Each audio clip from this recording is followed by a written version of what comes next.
പുച്ഛത്തോടുകൂടി തോൽക്കുന്നതാണ് കണ്ടത്. പുച്ഛമല്ലായിരുന്നു, സങ്കടപ്പെട്ടിട്ട് തലയ്ക്കൊരു അടി കിട്ടിയ പോലൊക്കെ ഇരിക്കുന്ന മാതിരി. എന്താ എന്റെ ഉദ്ദേശം? സന്തോഷത്തെ ഞാനോ അങ്ങനെ മസ്താനിയോ കുറച്ചു പേര് മാത്രമല്ല, കുറച്ചധികം പേര് അതിനകത്ത് നല്ല രീതിയിൽ മനസ്സിൽ നിന്ന് ഉള്ളിൽ നിന്ന് സന്തോഷിക്കുന്ന കണ്ടിട്ടുണ്ടായിരുന്നു. അത് കേട്ടാ മതി. ഉള്ളിൽ നിന്ന് സന്തോഷിക്കുന്ന കുറെ പേരുണ്ടായിരുന്നു. അത് കാണാതെ പോരുത്, എഡിറ്റ് ചെയ്തത് മാത്രം കാണരുത്. PR വർക്കിന്റെ എഡിറ്റ്സ് മാത്രമല്ല. ഇവരെ ഗ്രൂപ്പിൽ ലക്ഷ്യമിട്ടുണ്ടോ? ഇവരുടെ ഗ്രൂപ്പിൽ ഞാനില്ല. ഞാൻ യഥാർത്ഥ ലൈഫിൽ ഭയങ്കര പ്രൈവറ്റ് പേഴ്സൺ ആണ്. എന്നെ മനഃപൂർവ്വം കരിവാരിത്തേക്കാൻ കുറച്ച് ആൾക്കാർ ഇറങ്ങിയിരിക്കുകയാണ്. എനിക്ക് സർക്കിൾസ് ഉള്ളത് വളരെ കുറച്ച് ആൾക്കാർ, പക്ഷെ ആ ആൾക്കാർ ഭയങ്കര ആത്മാർത്ഥതയുള്ള, കംപ്ലീറ്റ്ലി സ്നേഹമുള്ള ആൾക്കാർ.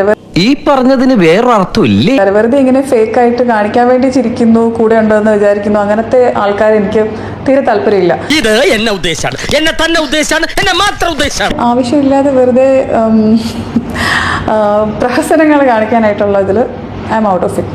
എന്തോ കുത്തി പറയുന്ന പോലെ എനിക്ക് ഫീൽ ചെയ്യുന്നുണ്ട് കേട്ടോ. പുച്ഛമല്ലായിരുന്നു, സങ്കടപ്പെട്ടിട്ട് തലയ്ക്കൊരു അടി കിട്ടിയ പോലൊക്കെ ഇരിക്കുന്ന മാതിരി. ഈ കിട്ടുന്നതിലേക്ക് എനിക്ക് സന്തോഷമേ ഉള്ളൂ. ഇനിയും കിട്ടാൻ വേണ്ടി ഞാൻ പ്രാർത്ഥിക്കാം. നമുക്ക് ആരെയും കളിപ്പിക്കാൻ വേണ്ടില്ല. എന്തോ ഇവിടുന്ന് കരിച്ചിങ്ങനെ വരും.